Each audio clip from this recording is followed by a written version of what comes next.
Hey everyone, Gaijin Goomba here, and oh man, it's that time of year again! It's Zelda month! That wonderful time of year where the gaming YouTuber community celebrates all things Zelda. And what great timing too, as the next big Breath of the Wild DLC pack, the Champion's Ballad, featuring a new dungeon and story quest, is coming out in December.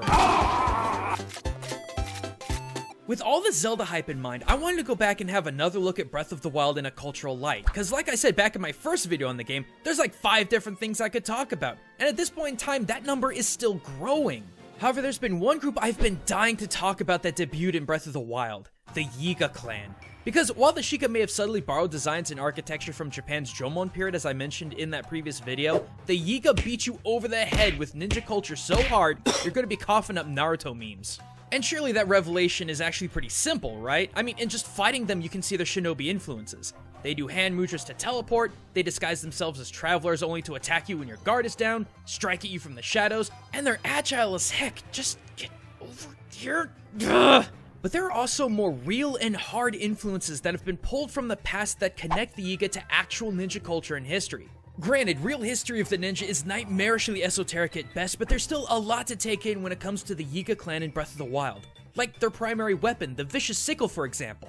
A lot of people are still under the impression that ninja predominantly use swords as their go-to weapon, which historically isn't even close to being true. Katanas and ninjato were both incredibly expensive to make and took upwards of 3 months just to make one.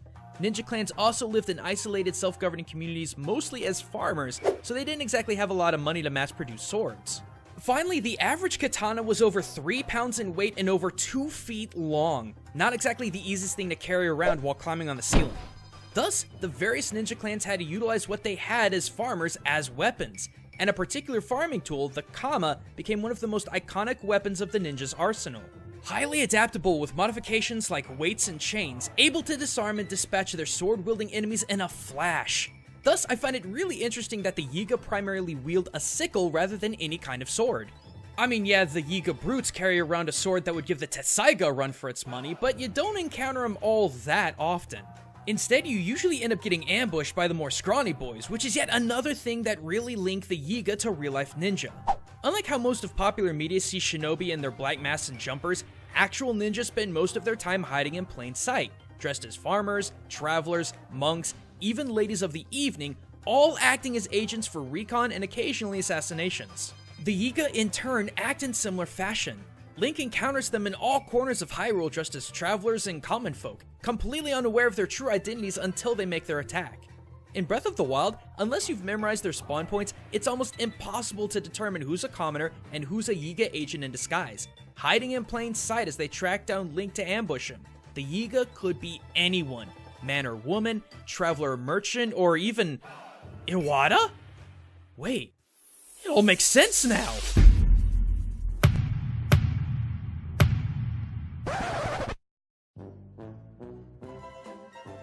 Okay, on the topic of those freaking bananas, I've had people time and time again ask me over the last 8 months of this game's existence, why do the Yiga obsess over them? So let me take a quick break from all this ninja talk for just a second so I can finally put this thing to bed. Bananas are quickly becoming Japan's favorite fruit, as reflected in a survey by the Japanese Banana Importers Association.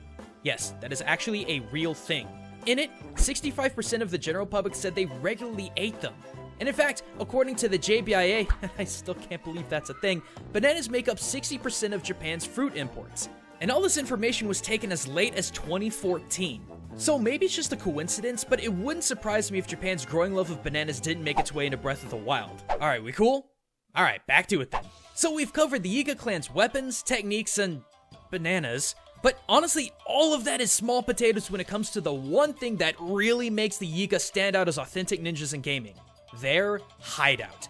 I'm serious. As soon as you get to the Yiga clan's base of operations, all semblance of subtlety when it comes to their cultural references just goes right out the window. And in its place is an outpost so wrapped up not only in ninja culture, but Japanese culture in general that it makes Bowser's Kingdom from Super Mario Odyssey look like a discount anime convention. When you first start making your way into the Yiga's base of operations through the Karusa Valley, you start seeing these long tethers of rope and what look like and sound like panels of clackers just overhead. Well, at first I thought it was merely decor. After doing some research, I've come to find that these are strikingly similar to a bamboozling ninja trap known as Naruto clappers. Originally used to keep wild animals out like the Shishiodoshi or deer scare, Nadoko clappers were small cylinders or slabs of wood strung up on ropes that would make a horrible clattering noise should anything trip on it. Though originally used by farmers, ninja would create extensive networks of Nadoko so large that should a human or animal trip it, the long stretch of clappers would rattle for nearly a mile long. And that's only the first ninja-ism you discover heading into the Yiga clan hideout. As you continue to progress, you find dozens, and I mean dozens, of medium-sized frog statues. We learned from Pai and Kakariko Village that originally the frog statues are actually guardians that guide the path of the Sheikah. And let's be real here, the Sheikah are also pretty dang ninja. Now, a lot of you guys have probably seen that trope of ninjas associated with frogs in gaming for quite some time now. Heck, the first time I remember seeing it as a kid was back in Mega Man 6, and 20 years later I'm still seeing it in modern games like Neo and Persona. But while at first I thought there was some kind of mystical relationship between the two, the connection actually comes from an 18th century novel called The Tale of the Gallant Jiraiya. Long story short, it's a tale about how an evil snake ninja named Orochimaru usurped the Ogata clan and tried to kill its sole heir, Hiroyuki Ogata. However, an old toad sage named Senso Dojin rescued Hiroyuki and trained him in the ways of ninjutsu and toad magic. When his training was complete, Hiroyuki took on a new name, Jiraiya, and together with his lover Tsunade, reclaimed his father's throne from the terrible Orochimaru. That's why we see the ninja-like Yiga and even the Sheikah worshipping multiple frog statues. Like Jiraiya, who was guided by the toad sage Senso, so too are the Yiga and Sheikah guided by froggy guardian spirits. And again, we're still just outside of the Yiga's base of operations. I haven't even begun to talk about its interior. Cause once you set foot inside their hideout, look at this! Where the Sheikah borrowed their architecture from ancient Jomon period Japan, the Yiga have apparently dug out an old Gerudo temple and repurposed it with architecture taken from Japan's more modern Muromachi era.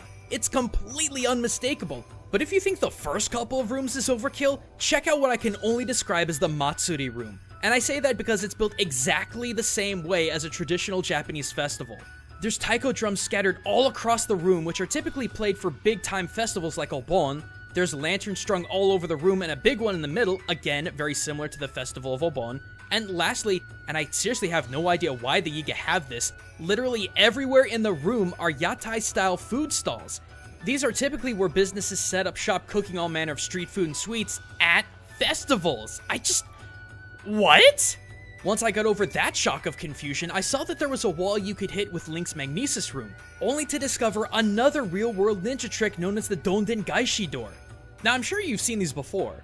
These revolving doors made for quick escapes for any ninja pursued in their own home, while intruders may only see them as simple walls. But nothing, and I mean nothing, could have prepared me for the finale of the Yiga's hideout.